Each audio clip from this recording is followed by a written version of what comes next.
Diana Ross did something no one expected. She didn't announce another tour. She didn't tease a new album. Instead, she said goodbye. For decades, her voice had been everywhere. On radios, on stages, in memories people carried through entire lifetimes. She wasn't just a singer. She was part of people's lives. Weddings, breakups, long drives at night. Her music sat quietly in the background of it all. So when news spread that she had stepped away, fans didn't react with excitement. They reacted with confusion, then disbelief, then something heavier. Because this didn't feel like a normal retirement. There was something different in the way it happened. No long farewell tour. No months of build-up. Just a quiet decision. And a final message that left people unsettled. People started asking questions right away. Why now? Why so suddenly? Was something wrong? Those questions only grew after her final recorded message surfaced. Her voice, still soft, still familiar, but carrying something that wasn't there before. Something heavier. Something final. To understand why this moment hit so hard, you have to go back to where it all started. Back before the fame. Before the spotlight. Before the name Diana Ross meant anything at all. Long before she became a global icon, Diana Ross was just a girl growing up in Detroit. She was born in 1944, in a city that was loud, busy, and constantly moving. Detroit wasn't easy. It was a place where people worked hard, kept their heads down, and did what they could to get by. Her family lived a simple life. Nothing flashy. Nothing handed to them. Her parents worked steady jobs, doing their best to keep things stable. There wasn't much extra, but there was structure. There were expectations. And there was discipline. As a kid, Diana wasn't loud or attention-seeking in the way people might expect.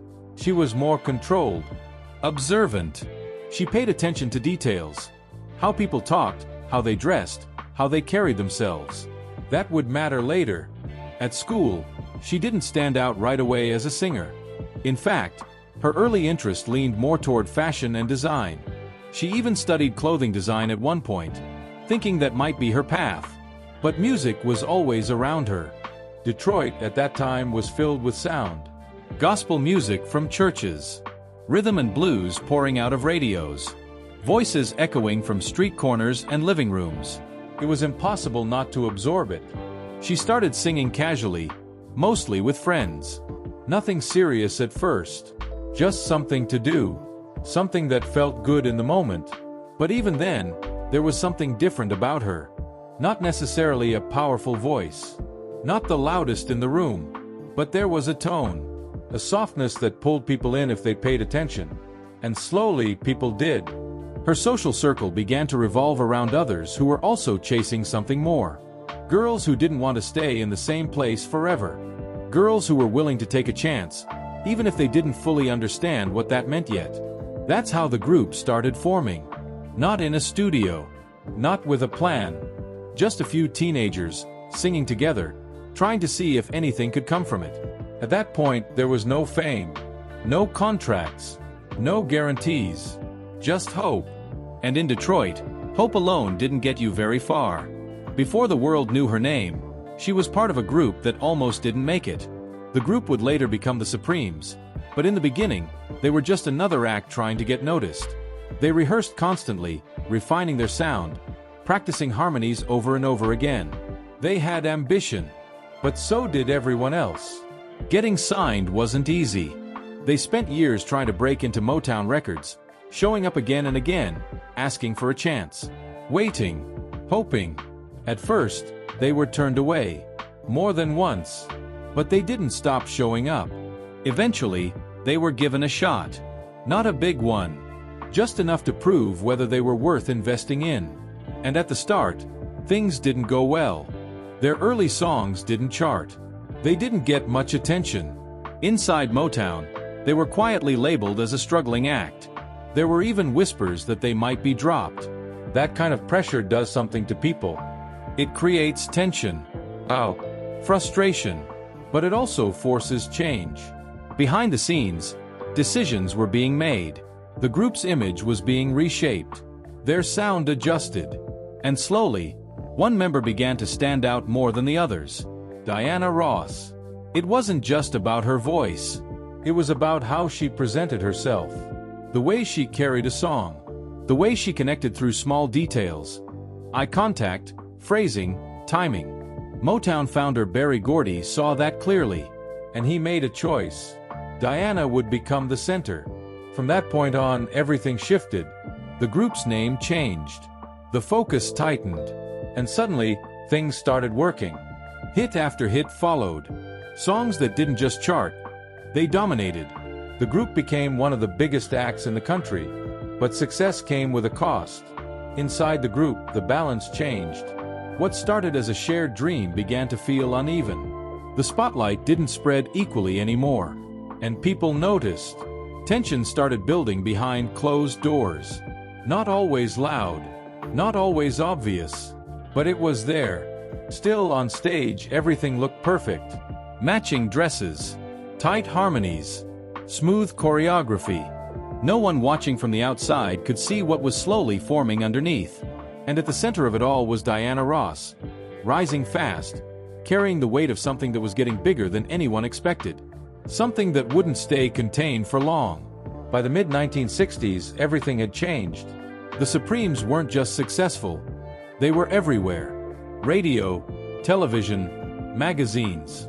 Their songs played on repeat, and their image was carefully controlled down to the smallest detail. And at the center of it all was Diana Ross. From the outside, it looked like a dream. Clean performances, perfect timing, smiles that never slipped. But behind that image, things were shifting in ways people couldn't see. The group had started as equals. 3 young women chasing the same goal. But now, the balance was gone. Diana stood in the middle during performances. Her voice led most of the songs. Interviews focused on her. Decisions were made around her. And the others felt it. It didn't turn into loud public fights. Not at first. It was quieter than that. Small things. Changes in tone. Distance that kept growing. The pressure didn't just come from inside the group either. Motown Records had a system. Strict schedules. Long rehearsals. Image training. Everything had to be polished. There was no room for mistakes. That kind of environment wears people down over time. Long days turned into longer nights. Travel became constant. Sleep became inconsistent. And the expectation never dropped. For Diana, the pressure was different. She wasn't just part of the group anymore. She was the group's identity. That meant every performance had to land. Every appearance had to be controlled. Every note had to hit. And slowly, the gap between her and the others became too big to ignore. By the late 1960s, the decision had already been made behind closed doors. Diana would go solo. It wasn't announced right away. Not in a dramatic way. But everyone involved knew what was coming. When she finally stepped away, it didn't feel like a clean break. It felt unfinished. Because it wasn't just the end of a group. It was the end of how everything started. Walking away from the Supremes wasn't a safe move. At that point, she was already part of one of the biggest acts in the world. Staying would have been easier. Predictable. Stable. But Diana Ross didn't stay. Her solo career started under a microscope. People weren't sure if she could carry everything on her own. Some thought her success had depended too much on the group, on the system built around her. There was skepticism. Her first releases were watched closely. Every chart position mattered. Every performance was analyzed. And at first, it wasn't instant domination. There were strong moments, but also hesitation from the public. Fans who loved the group weren't sure how to feel about her alone. But she didn't step back. She adjusted. Her style shifted. Her sound became more personal. Less about tight harmonies, more about presence. Emotion carried differently when it wasn't shared. Then the hits started coming. Songs that proved she didn't need a group to hold attention. Songs that carried her voice in a new way. More direct, more exposed. Her confidence grew with it. But going solo also meant something else. There was no one to share the pressure anymore. If something failed, it landed on her. If something worked, it was still hers to carry. And behind the scenes, expectations didn't get lighter. They got heavier. Music wasn't enough. At the height of her solo career, Diana Ross moved into film. It wasn't a side project. It was a serious step into a different world. Hollywood had its own rules. Different kind of pressure. Different kind of judgment. Her role in Lady Sings the Blues changed how people saw her. She wasn't just a singer anymore. She was an actress carrying a full story on screen. The performance got attention. Real attention. Critics, audiences, industry people, all watching closely. It worked. But success in film didn't make life simpler. It added more layers, more expectations, more visibility, more scrutiny. At the same time, her personal life was becoming harder to separate from her public image. Relationships came into focus. Some private, some impossible to keep out of the spotlight. Marriages, breakups, rumors, they followed her everywhere. And then there was motherhood. Raising children while living under constant attention isn't balanced. It pulls in two directions at once. On one side, the career demanded everything: time, energy, presence. On the other, her family needed something completely different.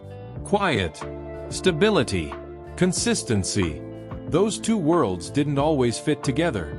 There were moments she stepped back, times when she tried to slow things down. But the pace of her career didn't easily allow that. Fame doesn't pause. It keeps moving, whether you're ready or not. And as the years went on, the weight of managing both sides, public and private, didn't disappear. It built up. Slowly. Quietly. In ways that wouldn't fully show until much later. By the time the 1980s and 1990s rolled in, Diana Ross had already done more than most artists ever reach. She had fame, money, recognition, everything people usually chase. And yet, the pace didn't slow down. Tours kept coming. Cities blurred together. Nights on stage followed by early mornings on planes. Applause became routine, not something to stop and feel. Just part of the schedule. From the outside, it still looked perfect. But behind that, things were changing. The music industry itself was shifting. New sounds. New faces. Younger artists taking over charts. Staying relevant wasn't automatic anymore. It required constant adjustment. She adapted when she could. Tried new directions. Changed styles. But the space she once dominated wasn't the same. And that does something quietly. Not in a dramatic way. Not all at once. Just small moments where things feel different than they used to. At the same time, the physical toll started to show. Long performances weren't as easy. Recovery took longer. Energy had to be managed carefully. What once felt natural now required effort. Still, she kept going. Because stopping wasn't something she had ever really done. There were also personal struggles that never fully made headlines. Stress that built over years. Emotional weight from relationships, from expectations, from constantly being on in front of people. Fame doesn't turn off when the show ends. It follows you home. And over time, that constant presence, being watched, being judged, being expected to deliver, starts to wear down even the strongest people. But she didn't publicly break. She didn't step away. She just kept moving forward, carrying everything quietly. Reaching her 70s didn't slow Diana Ross down the way people expected. She was still performing, still touring, still stepping on stage in front of thousands of people. And fans loved it. There was something powerful about seeing someone who had been there from the beginning still standing, still singing, still showing up. But age doesn't pause for anyone. Even when you don't talk about it. Behind the performances, things were different. Preparation took longer. Rest became more important. Small physical limits started to appear. Nothing dramatic. Nothing she openly addressed. But noticeable. Those close to her began to see it more clearly. The need to protect her energy. The careful scheduling. The quiet adjustments that weren't obvious to the public. At the same time, the emotional side of aging started to settle in. Looking back on decades of work. People she had lost. Moments that couldn't be relived. A lifetime of memories tied to songs and stages. That kind of reflection doesn't always come with peace. Sometimes it comes with weight. There were also signs that she was becoming more selective. Fewer appearances. More time away from the spotlight. A different pace than before. Fans noticed, but they didn't fully understand. Because on stage, she still gave everything she had. And that made it easy to believe nothing had changed. But it had. Quietly, steadily, things were shifting in a direction that would eventually lead to a decision no one was ready for. The decision didn't happen in public. There was no announcement building up to it. No hints dropped in interviews. No clear warning signs. Diana Ross made the choice privately.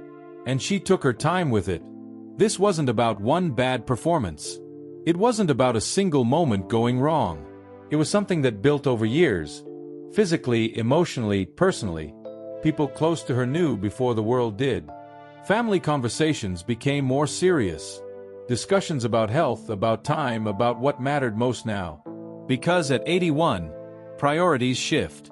The stage that once felt like home starts to feel different. The energy it takes begins to outweigh what it gives back. And for the first time in her life, stepping away became a real option.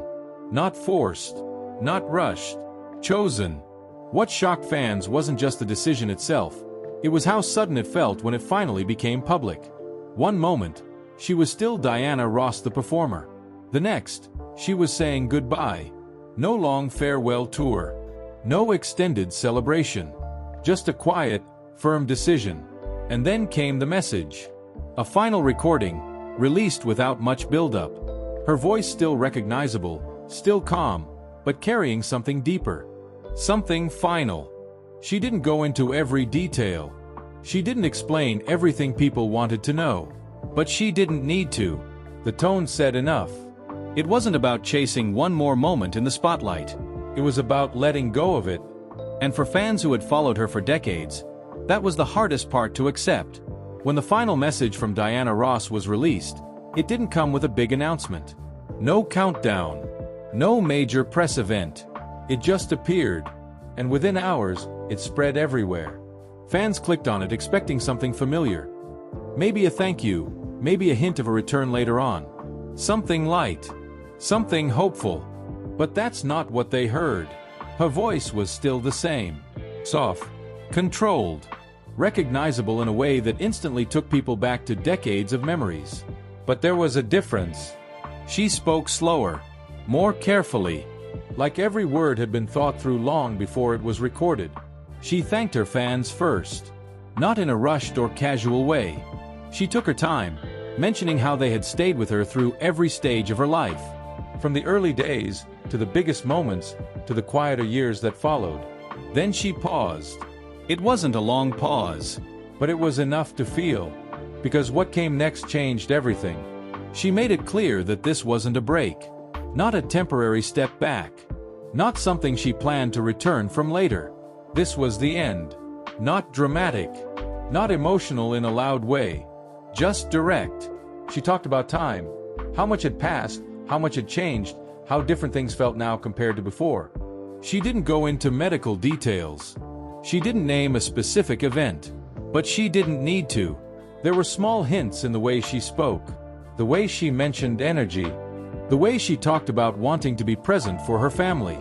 The way she described needing peace instead of constant movement. It wasn't one reason. It was everything combined. At one point, her voice softened even more. She said she didn't want fans to remember her struggling to keep up. She didn't want to reach a moment where she could no longer give them what they deserved. She wanted to leave while she could still stand strong in their memory. That part hit the hardest, because it made the decision feel real. Not forced, not sudden, planned, and final. By the time the message ended, there was no music playing underneath. No dramatic closing. Just silence. And that silence stayed with people. Across social media, reactions poured in. Some fans thanked her. Others begged her to reconsider. Many just shared memories, concerts they attended, songs that meant something personal, moments tied to her voice. It wasn't just about losing an artist. It felt like losing a constant presence that had been there for most of their lives. From the outside, people kept searching for one clear answer. Was it health? Was it age? Was it something serious that hadn't been revealed? But the truth behind Diana Ross stepping away wasn't that simple. It wasn't one moment. It was a slow build. Years of performing. Years of traveling. Years of carrying expectations that never fully went away. Even when the spotlight dimmed slightly, it was still there. At 81, the physical side becomes impossible to ignore. Energy doesn't return the same way. Recovery takes longer. The body starts setting limits, whether you want it to or not. And for someone who built a career on live performance, that matters. But it wasn't just physical. There was the emotional side too. A lifetime in the public means a lifetime of pressure. Of always needing to meet expectations. Of constantly being seen, judged, compared. Even when things are going well, that weight doesn't disappear. It builds. Then there's time. Not time in a general sense, but personal time. Time with family. Time away from noise. Time to exist without needing to perform or prove anything. For most of her life, that kind of time came second. Now, it didn't. There were also the quiet realities that don't get talked about much. Watching the world change around you. Seeing new generations take over. Knowing your place in history is already secure, but also knowing that the present isn't yours in the same way anymore. That realization doesn't come all at once. It settles in slowly. And for Diana, it seems that moment finally arrived. Not in a dramatic breakdown. Not in a public struggle. Just a clear decision. To stop before being forced to stop. To step away on her own terms. To leave the stage while she could still control how the story ended. That's what made it different. That's what made it hard for people to accept. Because there was no scandal. No crisis. No obvious reason to point at. Just a woman who had given everything she had for decades. Deciding it was enough. And in the end, that might be the most honest reason of all. So what do you think about Diana Ross's journey and her final decision? Drop your thoughts in the comments. We read them all. If this video stayed with you, hit that like button and subscribe for more real, unfiltered stories behind the biggest names you know. There's always more beneath the surface, and we'll see you in the next one.